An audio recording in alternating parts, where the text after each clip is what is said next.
প্রসঙ্গ যখন ক্রিকেট, তখন তো অনেক কিছুই বলার আছে।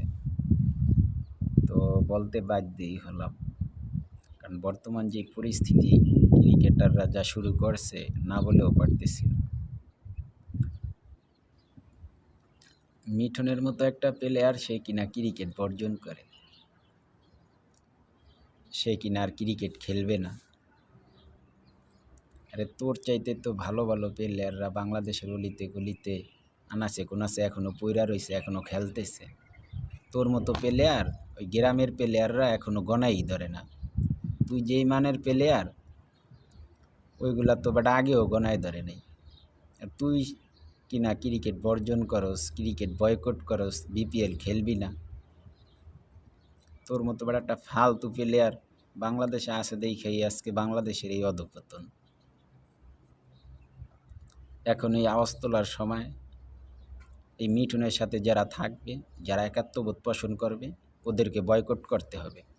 ওদেরকে তো চিহ্নিত কইরা সবগুলারে বয়কট করতে হবে।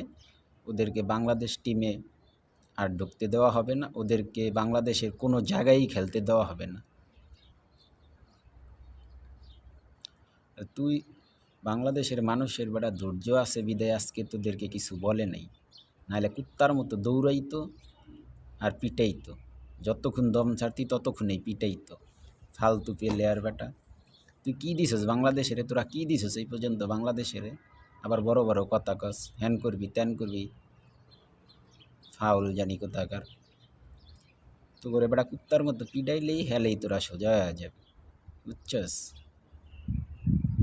আর একজন বলতেছে তাদেরকে এত গালিগালাজ করে, তারপরও তারা সেলফি তুলে অটোগ্রাফ দেয়।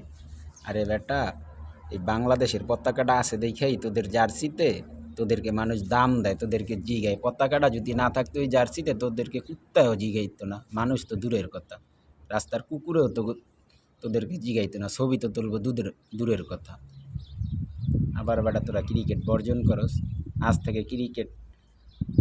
ক্রিকেটকে ভালোবাসি, তো ক্রিকেট তো আর বয়কট করা যাবে না। তোদেরকে বয়কট করলাম আজ থেকে। এই মিঠুনের সাথে যারাই থাকবে, যারাই একাত্মবোধ পোষণ করবে, সবাইকে আজ থেকে বয়কট করলাম। সবাই আওয়াজ তুলুন, ওদেরকে বয়কট করার এখনই সময়।